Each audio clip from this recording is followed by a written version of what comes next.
नमस्कार दोस्तों, आपका स्वागत है गणित के गुरुजी यूट्यूब एजुकेशनल चैनल पर। दोस्तों, आज का जो वीडियो है वह है लूसेंट की वास्तुनिष्ठ सामान्य ज्ञान पर आधारित। दोस्तों, यह लूसेंट की 2023 की न्यू एडिशन की बुक है, जिसकी सीरीज हमारे इस चैनल पर लगातार जारी है। काफ़ी महत्वपूर्ण बुक है दोस्तों, सभी एक दिवसीय गवर्नमेंट जॉब एग्जाम्स के लिए। तो दोस्तों, ये हमारे चैनल पर बिल्कुल शुरू से शुरुआत करते हुए इसे हम लगातार जारी रखे हुए हैं और इसे जल्द से जल्द हम पूरा करने की कोशिश कर रहे हैं। तो हमारे साथ साथ चलिए और इसका रिवीजन पूरा कीजिए। दोस्तों, इसमें अभी हमारा चल रहा है भारतीय राज्य व्यवस्था। भारतीय राज्य व्यवस्था का आज टॉपिक नंबर 17 है, प्रश्नावली नंबर 17, जिसका नाम है राज्यसभा। और इससे पहले हम सभी प्रश्नावली करवा चुके हैं और सभी प्रश्नावलियों का हमने अलग से वीडियो बना है और उन सभी वीडियोस को एक प्लेलिस्ट में कलेक्ट करके उसी प्लेलिस्ट सेक्शन में आपके लिए बना रखा है। दोस्तों, उसे जरूर देखें। और इससे पहले हमारा भारतीय इतिहास की भी सभी प्रश्नावलियों की वीडियो प्लेलिस्ट हमारे चैनल पर बन चुकी है, इसे आप जरूर देखें। दोस्तों, भारतीय इतिहास में प्राचीन भारत, मध्यकालीन भारत और आधुनिक भारत, इन सभी की अलग अलग प्लेलिस्ट हमने बना के रखी है। तो दोस्तों, बिल्कुल शुरू से शुरुआत करके आज हम यहाँ तक पहुंचे हैं भारतीय राज्य व्यवस्था की प्रश्नावली नंबर 17, इसका नाम है राज्यसभा। तो चलिए दोस्तों, फिर शुरू करते हैं। तो दोस्तों, आज जो हम प्रश्नावली करेंगे वह है भारतीय राज्य व्यवस्था की प्रश्नावली नंबर 17, इसका नाम है राज्यसभा। तो चलिए दोस्तों, फिर शुरू करते हैं। तो दोस्तों, पहला प्रश्न है, भारतीय संसद के ऊपरी सदन को किस रूप से जाना जाता है? तो दोस्तों, भारतीय संसद का ऊपरी सदन होता है राज्यसभा और निचला सदन होता है लोकसभा। तो ऊपरी सदन को राज्यसभा के नाम से भी जाना जाता है। अगला प्रश्न, प्रश्न नंबर 2, राज्यसभा को स्थायी सदन क्यों कहते हैं? तो दोस्तों, राज्यसभा को स्थायी सदन इसलिए कहा जाता है क्योंकि इसे विघटित नहीं किया जा सकता। अगला प्रश्न, प्रश्न नंबर 3, राज्यसभा में सीटों की अधिकतम संख्या कितनी हो सकती है? तो दोस्तों, राज्यसभा में सीटों की अधिकतम संख्या होती है 250। अगला प्रश्न, प्रश्न नंबर 4, वर्तमान समय में राज्यसभा में सदस्यों की प्रभावी संख्या कितनी है? तो दोस्तों, वर्तमान समय में राज्यसभा में सदस्यों की संख्या है 245। अगला प्रश्न, प्रश्न नंबर 5, राज्यसभा के लिए राष्ट्रपति द्वारा कितने सदस्य नामित किए जाते हैं? दोस्तों, राष्ट्रपति के द्वारा राज्यसभा के लिए 12 सदस्य नामित किए जाते हैं। अगला प्रश्न है प्रश्न नंबर 6, राज्यसभा में किसका प्रतिनिधित्व होता है? हमें बताना है। तो दोस्तों, राज्यसभा में राज्यों का और संघ शासित क्षेत्रों का प्रतिनिधित्व होता है, इसलिए ऑप्शन सी इसमें उपयुक्त दोनों का यह सही आंसर हो जाएगा। अगला प्रश्न, प्रश्न नंबर 7, जिन संघ शासित क्षेत्रों में विधानसभाएं नहीं होती उनके प्रतिनिधि किस प्रकार चुने जाते हैं? दोस्तों, संघ शासित क्षेत्र जो है जिनमें विधानसभाएं नहीं होती, उनके प्रतिनिधि विशेष निर्वाचक मंडल द्वारा चुने जाते हैं। अगला प्रश्न, प्रश्न नंबर 8, राज्यसभा में सदस्यों का निर्वाचन किस पद्धति के द्वारा होता है? दोस्तों, राज्यसभा में सदस्यों का निर्वाचन होता है अनुपातिक प्रतिनिधित्व के अनुसार एकल संक्रमणीय मत पद्धति द्वारा। अगला प्रश्न, प्रश्न नंबर 9, राज्यसभा के लिए प्रत्येक राज्य के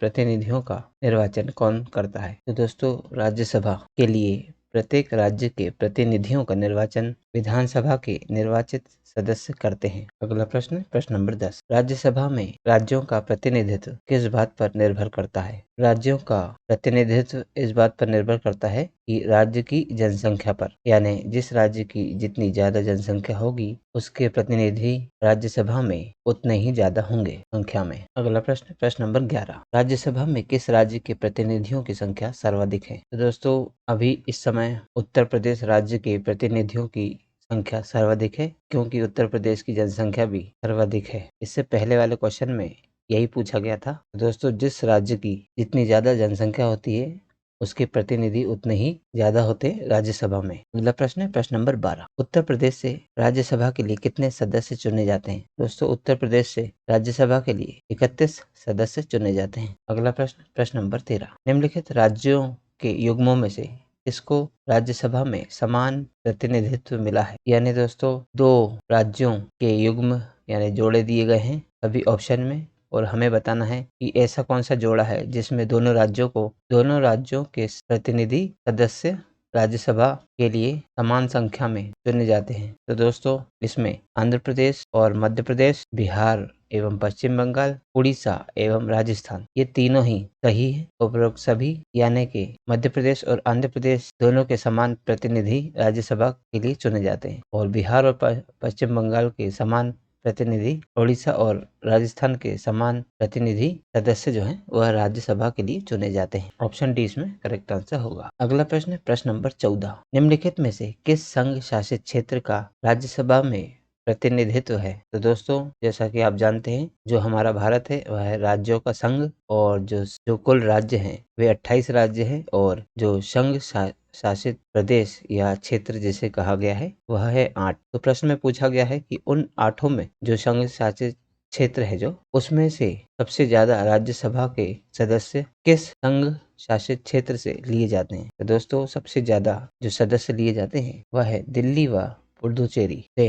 अगला प्रश्न, प्रश्न नंबर 15, निम्नलिखित राज्य युग्मों में से किसे राज्यसभा में समान प्रतिनिधित्व प्राप्त है? तो दोस्तों इससे पहले जो 13वां प्रश्न था वो भी बिल्कुल ऐसा ही था। इसमें भी हमें बताना है कि राज्यसभा में समान प्रतिनिधित्व किस राज्य युग्मों को मिलता है। तो दोस्तों इसमें है मध्य प्रदेश तथा गुजरात, जिसके समान सदस्य को राज्यसभा में प्रतिनिधित्व प्राप्त होता है। अगला प्रश्न है प्रश्न नंबर 16, बिहार में लोकसभा की 40 सीटें हैं, राज्यसभा की कितनी सीटें बिहार में है? तो दोस्तों लोकसभा में बिहार की सीटें 40 है और राज्यसभा में बिहार की जो सीटें वह 16 है। अगला प्रश्न है प्रश्न नंबर 17, राज्यसभा में सर्वाधिक प्रतिनिधित्व के आधार पर राज्यों का सही अवरोही क्रम क्या है? तो दोस्तों प्रश्न में ये बोला गया है कि जो राज्य दिए गए हैं हमको उसका अवरोही क्रम में हमको जमाना है। इसमें से बताना है कि कौन सा अवरोही क्रम जो है वह सर्वाधिक प्रतिनिधित्व के आधार पर सही है। तो दोस्तों जैसे ऑप्शन ए उत्तर प्रदेश, महाराष्ट्र और तमिलनाडु, तो सबसे ज्यादा प्रतिनिधित्व उत्तर प्रदेश करता है राज्यसभा में, और उसके बाद महाराष्ट्र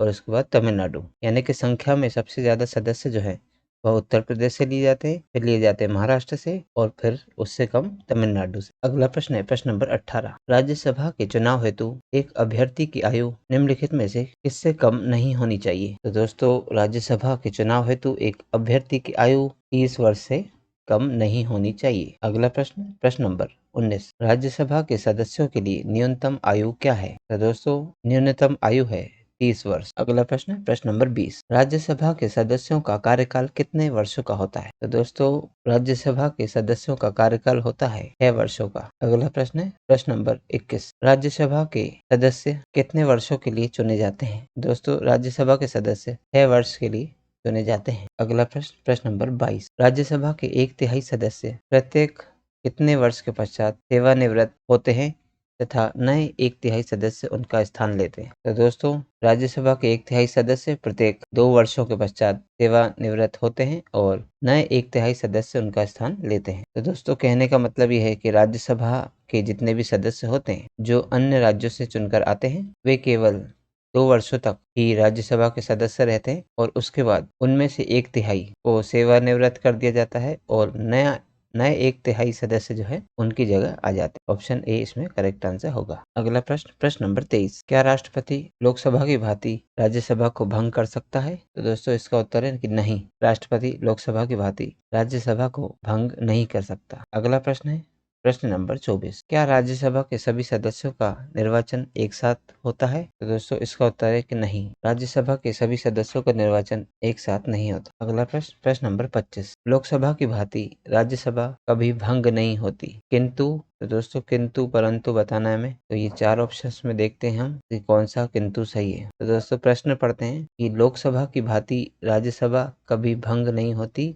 किंतु प्रत्येक 2 वर्ष बाद उसके 1/3 सदस्यों की सदस्यता समाप्त हो जाती है। ये ऑप्शन सही होगा, बाकी सभी गलत हैं। अगला प्रश्न, प्रश्न नंबर 26, निम्नलिखित में से कौन सा कथन सही नहीं है? तो दोस्तों इन कथनों में से कौन सा कथन सही नहीं है ये हमें बताना है। तो सबसे पहले हम देख लेते हैं जो सही है। तो दोस्तों राज्यसभा की अधिकतम सदस्य संख्या 250 होती है, बिल्कुल सही है। राज्यसभा निरंतरता का प्रतीक है, ये भी सही है। और राज्यसभा में प्रत्येक राज्य और संघ राज्य क्षेत्रों में सीटों का आवंटन संविधान की 4th अनुसूची द्वारा नियत किया जाता है। दोस्तों ये भी सही है। दोस्तों राज्यसभा के जो सदस्यों के बारे में सीटों का आवंटन जो है वो अनुसूची 4th अनुसूची में दिया गया है, ये बिल्कुल सही है। तो दोस्तों ए, बी और डी सही है, और सी जो गलत है वह है कि राज्यसभा के 2/3 सदस्य प्रत्येक दूसरे वर्ष की समाप्ति पर पद मुक्त हो जाते हैं। तो दोस्तों यह गलत है, जबकि 1/3 सदस्य की बात सही है। तो इसमें 2/3 सदस्य दिए हैं, तो ये ऑप्शन सी इसमें गलत उत्तर है, यानी कि यही चुनना था हमको। ऑप्शन सी करेक्ट आंसर हो जाएगा। अगला प्रश्न, प्रश्न नंबर 27, निम्नलिखित में से कौन सा कथन सही है? दोस्तों इनमें हमको बताना है कि कौन सा कथन सही है। तो जो सही है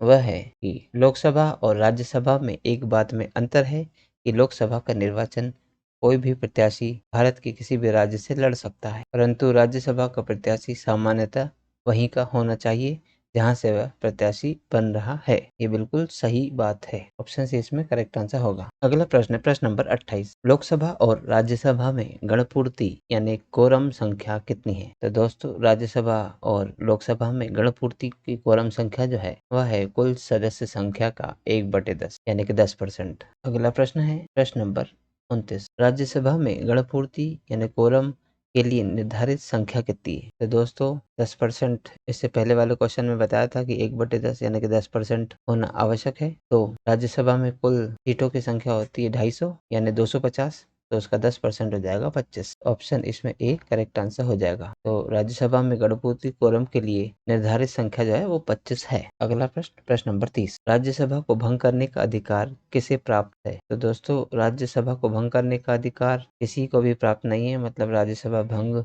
होती ही नहीं है। तो ऑप्शन डी हो जाएगा, इनमें से कोई नहीं, न राष्ट्रपति, न उपराष्ट्रपति और न ही उच्चतम न्यायालय। अगला प्रश्न, प्रश्न नंबर 31, राज्यसभा का सभापति कौन होता है? तो दोस्तों राज्यसभा का सभापति होता है उपराष्ट्रपति। अगला प्रश्न है प्रश्न नंबर 32, किस सदन में अध्यक्ष उस सदन का सदस्य नहीं होता? तो दोस्तों राज्यसभा वह सदन है जिसका अध्यक्ष उस सदन का सदस्य नहीं होता, जबकि लोकसभा में, विधानसभा में और विधान परिषद में इनके सदस्य ही उनके अध्यक्ष होते हैं। अगला प्रश्न, प्रश्न नंबर 33, राज्यसभा के सभापति का चुनाव कौन करता है? तो दोस्तों राज्यसभा के सभापति यानी कि उपराष्ट्रपति का चुनाव करते हैं लोकसभा एवं राज्यसभा के सभी सदस्य। दोस्तों इससे पहले वाली प्रश्नावली उपराष्ट्रपति के बारे में थी और उसमें काफी क्वेश्चन जो हैं यदि आपने वह देखा है तो ये प्रश्नावली आपके लिए और भी सरल हो जाएगी। अगला प्रश्न, प्रश्न नंबर 34, राज्यसभा का सभापति। तो दोस्तों राज्यसभा का सभापति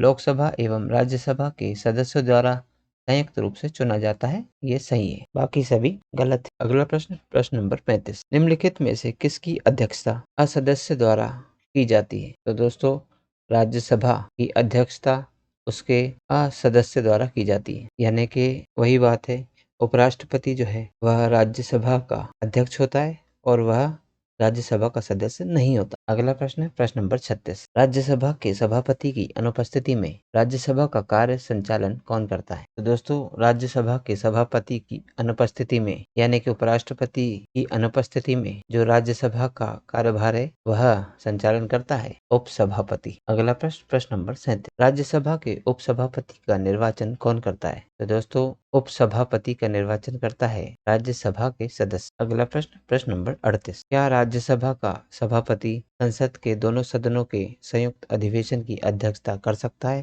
तो दोस्तों इसका उत्तर है नहीं, राज्यसभा का सभापति यानी कि राष्ट्रपति जो है वह संसद के दोनों सदनों के संयुक्त अधिवेशन का अध्यक्षता नहीं कर सकता, जबकि दोस्तों जो लोकसभा का सभापति होता है वह राज्यसभा और लोकसभा की संयुक्त अधिवेशन की अध्यक्षता करता है, ये ध्यान में रखिएगा। इसमें ऑप्शन बी करेक्ट आंसर होगा। अगला प्रश्न है प्रश्न नंबर 39, राज्यसभा के द्विवार्षिक चुनावों की अधिसूचना कौन जारी करता है? तो दोस्तों राज्यसभा के द्विवार्षिक चुनावों की अधिसूचना निर्वाचक आयोग जारी करता है। अगला प्रश्न है प्रश्न नंबर 40, राज्यसभा के सदस्यों का निर्वाचन किसके द्वारा होता है? तो दोस्तों राज्यसभा के सदस्यों का निर्वाचन जो है वह राज्य के विधानसभा के निर्वाचित सदस्यों द्वारा होता है। अगला प्रश्न, प्रश्न नंबर 41, स्वतंत्र भारत में राज्यसभा के प्रथम सभापति कौन थे? तो दोस्तों राज्यसभा के जो सभापति होते हैं वो होते हैं उपराष्ट्रपति। तो प्रश्न में पूछा गया है कि स्वतंत्र भारत में राज्यसभा के प्रथम सभापति कौन है? तो दोस्तों यानी कि प्रथम उपराष्ट्रपति कौन है? तो प्रथम उपराष्ट्रपति थे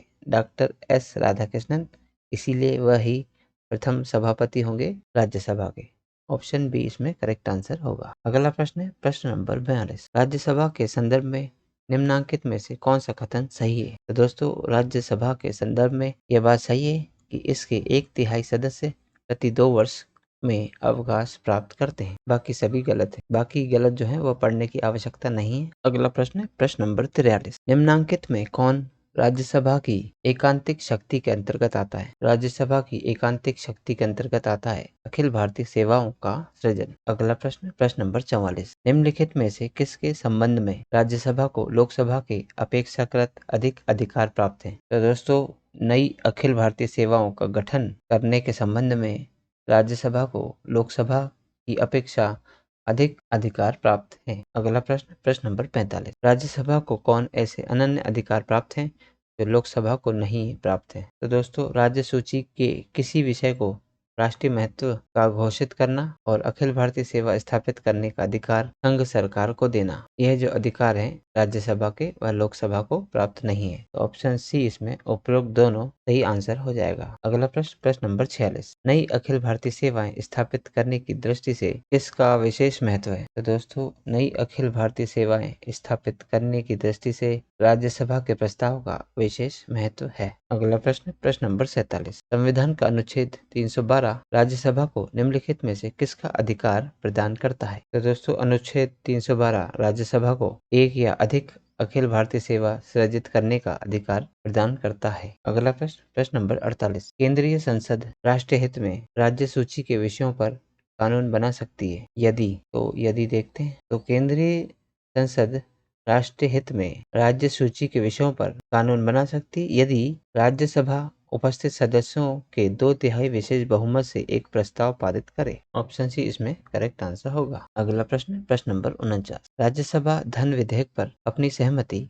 कितने दिनों तक रोक सकती है? राज्यसभा धन विधेयक पर अपनी सहमति को 14 दिन तक रोक सकती है। अगला प्रश्न प्रश्न नंबर 50, लोकसभा द्वारा पारित धन विधेयक राज्यसभा द्वारा भी पारित मान लिया जाता है यदि उच्च सदन उस पर किसी समय सीमा में कार्य संपादन न कर सके। तो दोस्तों लोकसभा द्वारा पारित कोई धन विधेयक 14 दिन के बाद राज्यसभा द्वारा भी पारित मान लिया जाता है। यदि 14 दिन तक राज्यसभा कोई उस पर वर्क न करे तो उसे धन विधेयक को पारित हुआ मान लिया जाता है। अगला प्रश्न प्रश्न नंबर 51, राज्यसभा द्वारा लोकसभा को धन विधेयक कितने समय में लौटा दिया जाना चाहिए? तो दोस्तों राज्यसभा के द्वारा लोकसभा को धन विधेयक जो है वह 14 दिन का जो समय है उसमें लौटा दिया जाना चाहिए। अगला प्रश्न प्रश्न नंबर 52, राज्यसभा को भंग करने में कौन सक्षम है? तो दोस्तों उपयुक्त में से कोई नहीं, राज्यसभा को भंग नहीं किया जा सकता, इसलिए ऑप्शन डी इसमें करेक्ट आंसर होगा। अगला प्रश्न है निम्न में से किस परिस्थिति के अंतर्गत राज्यसभा को भंग किया जा सकता है? दोस्तों ऑप्शन डी इनमें से कोई नहीं, पढ़ने की आवश्यकता ही नहीं है। अगला प्रश्न है प्रश्न नंबर 54, राज्यसभा एक स्थायी सदन होने का क्या कारण है? दोस्तों राज्यसभा एक स्थायी सदन होता है, इसका यही कारण है कि इसके 1/3 सदस्य प्रति 2 वर्ष सेवानिवृत्त होते हैं। अगला प्रश्न प्रश्न नंबर 55, राज्यसभा के सदस्यों को नामित करने का अधिकार निम्नलिखित में से किसको है? दोस्तों राज्यसभा के सदस्यों को नामित करने का अधिकार राष्ट्रपति को है। अगला प्रश्न प्रश्न नंबर 56, राष्ट्रपति द्वारा राज्यसभा के लिए कला, साहित्य, विज्ञान आदि क्षेत्रों में से 12 सदस्यों को मनोनीत करने की व्यवस्था भारतीय संविधान के किस अनुच्छेद के अंतर्गत आती है? तो दोस्तों अनुच्छेद 80 के तहत राष्ट्रपति जो है वह राज्यसभा के लिए 12 सदस्यों को मनोनीत कर सकता है जो कि कला, साहित्य, विज्ञान आदि क्षेत्रों से आते हैं। अगला प्रश्न है प्रश्न नंबर 57, निम्नलिखित में से किसमें राज्यसभा की कोई भूमिका नहीं होती? तो दोस्तों पहले हम देखते हैं कि राज्यसभा की भूमिका किस किस में होती है। तो उपराष्ट्रपति के निर्वाचन में राज्यसभा की भूमिका होती है, बिल्कुल सही है। राष्ट्रपति के महाअभियोग में भी भूमिका होती है, ये भी सही है। और सर्वोच्च न्यायालय के मुख्य न्यायाधीश को हटाने में भी राज्यसभा की भूमिका होती है। लेकिन राज्यसभा की उसके खुद के अध्यक्ष चुने जाने पर यानी अध्यक्ष के निर्वाचन में कोई भूमिका नहीं होती। ऑप्शन बी इसमें करेक्ट आंसर होगा। अगला प्रश्न प्रश्न नंबर 58, राज्यसभा। दोस्तों राज्यसभा दिया और 4 इसके ऑप्शन दिए हैं, तो राज्यसभा देखते हैं क्या है। तो राज्यसभा भंग नहीं हो सकती, हाँ बिल्कुल सही है। तो दोस्तों इसमें ऑप्शन ए ही सही मिल गया है, बाकी सभी गलत ही होंगे। ऑप्शन ए इसमें करेक्ट आंसर होगा। अगला प्रश्न है कि राज्यसभा है एक, तो क्या है? तो राज्यसभा एक स्थायी सदन होता है, ये सभी को मालूम है, बाकी सभी गलत है। ए इसका करेक्ट आंसर होगा। अगला प्रश्न, प्रश्न नंबर 60। धन विधेयक पारित करने के लिए राज्यसभा को कितना समय दिया जाता है? तो दोस्तों 14 दिनों का समय दिया जाता है। अगला प्रश्न, प्रश्न नंबर 61। राज्यसभा सामान्य विधेयक को अधिकतम कितनी अवधि के लिए रोक सकती है? तो दोस्तों राज्यसभा सामान्य विधेयक को अधिकतम 6 माह तक के लिए रोक सकती है। अगला प्रश्न, प्रश्न नंबर 62। सर्वप्रथम किस फिल्म अभिनेता को राज्यसभा का सदस्य मनोनीत किया गया था? तो दोस्तों पृथ्वीराज कपूर को राज्यसभा का सदस्य मनोनीत किया गया था। अगला प्रश्न, प्रश्न नंबर 63। राज्यसभा के लिए नामित प्रथम फिल्म अभिनेत्री कौन थी? तो दोस्तों राज्यसभा के लिए नामित प्रथम फिल्म अभिनेत्री थी नरगिस दत्त। अगला प्रश्न, प्रश्न नंबर 64। निम्नलिखित में से कौन सा हिंदी साहित्यकार राज्यसभा का सदस्य था? तो दोस्तों इन सभी हिंदी साहित्यकारों में जो साहित्यकार राज्यसभा के सदस्य रहे वे थे रामधारी सिंह दिनकर। अगला प्रश्न, प्रश्न नंबर 65। प्रधानमंत्री पद पर नियुक्त होते समय निम्नलिखित में से कौन राज्यसभा का सदस्य था? तो दोस्तों हमें ये 3 नाम दिए हैं और चौथे में उपरोक्त सभी दिया है। तो इन तीनों नामों में से हमें बताना है कि प्रधानमंत्री पद पर नियुक्त होने से पहले राज्यसभा के कौन कौन सदस्य रहे हैं। तो दोस्तों इंदिरा गांधी, इंदिरा कुमार गुजराल और मनमोहन सिंह ये सभी राज्यसभा के सदस्य रहे, इसलिए ऑप्शन डी उपरोक्त सभी इसका सही उत्तर हो जाएगा। अगला प्रश्न, प्रश्न नंबर 66। राज्यसभा की प्रथम महिला महासचिव कौन थी? तो राज्यसभा की प्रथम महिला महासचिव जो थी उनका नाम है वी.एस. रमा देवी। अगला प्रश्न, प्रश्न नंबर 67। राज्यसभा का सर्वप्रथम गठन कब हुआ था? दोस्तों राज्यसभा का सर्वप्रथम गठन हुआ था 3 अप्रैल 1952 को। अगला प्रश्न, प्रश्न नंबर 68। राज्यसभा की प्रथम बैठक कब हुई थी? राज्यसभा की प्रथम बैठक हुई थी 13 मई 1952 को। राज्यसभा का सर्वप्रथम गठन हुआ 3 अप्रैल 1952 को और राज्यसभा की प्रथम बैठक हुई 13 मई 1952 को। तो ये थोड़ा सा याद कर लीजिएगा। अगला प्रश्न, प्रश्न नंबर 69। राज्यसभा के पहले समूह की सेवानिवृत्ति कब हुई? तो राज्यसभा के पहले समूह की सेवानिवृत्ति हुई थी 2 अप्रैल 1954 को, 2 वर्षों के बाद, क्योंकि 2 वर्ष में राज्यसभा के 1/3 सदस्य सेवानिवृत्त हो जाते हैं। अगला प्रश्न है राज्यसभा कब भंग की जाती है? दोस्तों राज्यसभा कभी भंग नहीं की जाती, ऑप्शन डी करेक्ट होगा। अगला प्रश्न है प्रश्न नंबर 71। राज्यसभा के बारे में निम्नलिखित में से कौन सा कथन सही है? तो दोस्तों राज्यसभा की अधिकतम अनुज्ञेय संख्या जो है वह 250 है, बिल्कुल सही है। 250 सीटें ही होती है राज्यसभा में और राज्यसभा में 238 सदस्य राज्यों और संघ शासित क्षेत्रों से अप्रत्यक्ष रूप से निर्वाचित होते हैं, बिल्कुल सही है। और 12 जो हैं वह राष्ट्रपति मनोनीत करते हैं, है ना। तो टोटल हो गया 250। तो दोस्तों ऑप्शन ऊपर वाले दोनों सही है, तो ऑप्शन ए इसमें करेक्ट आंसर हो जाएगा। अगला प्रश्न, प्रश्न नंबर 72। हमारे संविधान के अनुसार राज्यसभा का कार्यकाल इनमें से बताना है कौन सा इसके कथन को पूरा करता है। तो हमारे संविधान के अनुसार राज्यसभा का कार्यकाल समाप्त होने का विषय नहीं है, ऑप्शन डी इसमें करेक्ट आंसर होगा। अगला प्रश्न, प्रश्न नंबर 73। राज्यसभा के सदस्य बनने हेतु अर्हताओं के संदर्भ में निम्नलिखित अभिकथनों पर विचार कीजिए तथा उसके नीचे दिए गए कोड से सही उत्तर चुनिए। तो दोस्तों राज्यसभा का सदस्य बनने के लिए क्या क्या योग्यताएं होनी चाहिए उसके बारे में ये 3 ऑप्शन कथन दिए हैं, इनमें से हमें बताना है कौन कौन से सही हैं। तो दोस्तों राज्यसभा के सदस्य बनने के लिए उम्र कम से कम 30 वर्ष होना चाहिए, ये बिल्कुल सही है। और जहां से अभ्यर्थी को निर्वाचित किया जाना है उस राज्य की मतदाता सूची में मतदाता के रूप में पंजीकृत होना चाहिए, ये भी बिल्कुल सही है। तीसरा क्या है कि राज्य के अंतर्गत लाभ का पद धारित नहीं होना चाहिए, नहीं ऐसा नहीं है। तो दोस्तों ऑप्शन इसमें ए 1 और 2 सही है, बाकी सभी गलत है, ऑप्शन ए इसका करेक्ट आंसर हो जाएगा। अगला प्रश्न, प्रश्न नंबर 74। निम्नलिखित कथनों पर विचार कीजिए और उपरोक्त कथनों में से कौन सा सही है ये बताना है। तो दोस्तों 2 कथन दिए गए हैं, हमें उन पर विचार करना है कि कौन सा सही है और ये बताना है। पहला है कि केवल राज्यसभा में ये शक्ति निहित है कि वह ये घोषणा करे कि राज्य सूची में से किसी विषय के संबंध में राष्ट्रीय हित में संसद विधि बना सकती है। तो दोस्तों बिल्कुल सही है ये कि राज्यसभा में शक्ति निहित है कि राज्य सूची के विषय में जो भी राष्ट्रीय हित के लिए जो संसद है वह विधि बना सकती है, बिल्कुल सही है। और दूसरा है कि आपात की उद्घोषणा का अनुमोदन करने वाले संकल्प केवल लोकसभा